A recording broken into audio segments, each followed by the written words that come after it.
انور رضا صاحب، سب سے پہلے تو آپ سے آغاز کر لیتے ہیں دھرنے کی بات سے. دھرنا جاری ہے کراچی کے اندر، کوئی نئی بات نہیں ہے، پہلے بھی دھرنے ہوتے ہیں، احتجاج ہوتے ہیں. ابھی کچھ دن پہلے ان ساری جماعتوں نے احتجاج کیا تھا ایک. آج پھر جب سندھ اسمبلی کا سیشن ہو رہا تھا پہلا، تو یہ احتجاج ہم نے دیکھا. اس کا فائدہ کیا ہوا اور ابھی تک یہ آئیڈینٹیفائی کیوں نہیں ہو سکے حلقے جہاں پر احتجاج ہوئے، جس کے خلاف آواز اٹھ رہی ہے؟ سلمہ بہت شکریہ. آپ فائدے کی بات کر رہی ہیں. دیکھیں کہ احتجاج کرنے والوں کو تو کبھی کوئی فائدہ نہیں ہوا، ہم نے ماضی میں بھی دیکھا.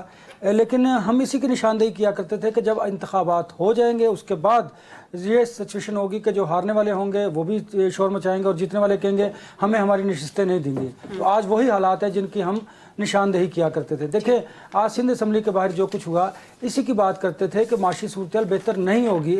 انتخابات کے بعد اگر پھر وہی رہا کہ ہم نے دھرنے دینے ہیں، ہم نے یہی سیاست کرنی ہے، تو پھر مجھے بتائیے کہ ملک آگے کیسے بڑھے گا. اور دوسری بات آپ دیکھیں کہ یہی وہ تین پارٹیز ہیں جو سندھ میں اپوزیشن کا کردار ادا کر رہی ہیں اور یہ وہاں پر اپوزیشن کا رول پلے کریں گی. آج انہوں نے باضابطہ طور پر سندھ اسمبلی کے اجلاس کے باہر اپنا پروٹیسٹ ریکارڈ کروایا ہے. دیکھیں اس سے عوام بھی پریشان ہوں گے، حالات بھی بہتر نہیں ہوں گے، اسٹاک مارکیٹ بھی نیچے آئے گی اور آپ اپنی ساکھ بھی کھوتے چلے جائیں گے. آپ کے پاس یہ فورم موجود ہے.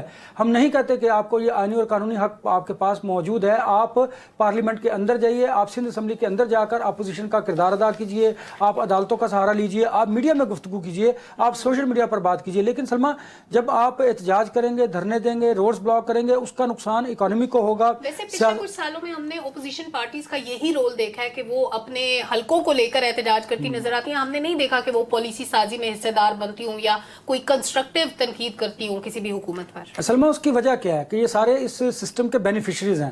لیکن ان کو وہ حصہ نہیں ملا جو جیتنے والوں کو ملا. اب ان کو بھی یہی خواہش ہے کہ ہم بھی پارلیمنٹ کے اندر جائیں اور حصہ و قدر جسہ ہم بھی حاصل کریں. دیکھیں کبھی آپ نے دیکھا کہ مہنگائی کے خلاف، پیٹرولیم پرائسز کے خلاف، ویسے جو لا لیسنس ہے اس کے خلاف کبھی ان سیاسی جماعتوں نے دھرنا دیا؟ اور نیور ایور. وہاں پر یہ سب ایک ہوتے ہیں، یہ اپنے اپنے مفادات کے لیے، انٹرسٹ کے لیے عوام کو یوز کرتے ہیں. اب آپ دیکھیں کہ پارلیمنٹ کے اندر آپ جائیے، کردار ادا کیجئے. بالکل اگر آپ سمجھتے ہیں کہ مبینہ دھاندلی ہوئی ہے تو آپ عدالتوں کا رخ کیجئے، آپ پارلیمنٹ کے اندر بات کیجئے، آپ میڈیا میں بات کیجئے. اتنے فورمز موجود ہیں، آپ اس پر آئیں. یہ کون سا طریقہ ہے کہ آپ باہر آ کے عوام کو تنگ کریں، باہر آ کر کے آپ کو انصاف مل جائے گا؟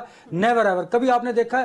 الٹیمیٹلی آپ اپنی ساکھ کھوتے چلے جائیں گے عوام کے اندر. تو آپ کو چاہیے کہ اگر عوام کا مینڈیٹ آپ سمجھتے ہیں چوری ہوا ہے تو پھر جو ریلیونٹ فورمز ہیں آپ کو ان پر جانا چاہیے، نہ کہ آپ سڑکوں پر بیٹھ کر دھرنے دیں، اکانومی کی سچویشن کو مزید خراب کریں، آپ وہاں پر امن و امان کی صورتحال کو خراب کریں. دیکھیں نا، یہ وہی چیزیں ہیں جس کی ہم نشاندہی کرتے تھے کہ الیکشن اگر کوئی حل ہے مسائل کا تو ضرور ہونا چاہیے. اچھا ضرور ہونا چاہیے. اب ان سیاسی جماعتوں کو ہوش کے ناخن لینے چاہیے کہ اگر آپ کا یہی رویہ، یہی روش رہی تو پھر آپ اپنی سپیس بھی کھوتے چلے جائیں گے اور آپ سے حالات کنٹرول نہیں ہوں گے. جب آپ سے حالات کنٹرول نہیں ہوں گے تو ڈیفینیٹلی پھر کچھ نہ کچھ ایسا غیر فطری ہوگا کہ جس کی وجہ سے آپ سب کو بڑا پرابلم ہوگا اور اس کے ذمہ دار آپ خود ہوں گے، ہم نہیں ہوں گے. دیکھنا عوام نے تو رسپانسبلٹی اپنی پوری کی، بھرپور تعداد میں نکلے، اپنے ووٹ کے حق کو ایکسرسائز کیا.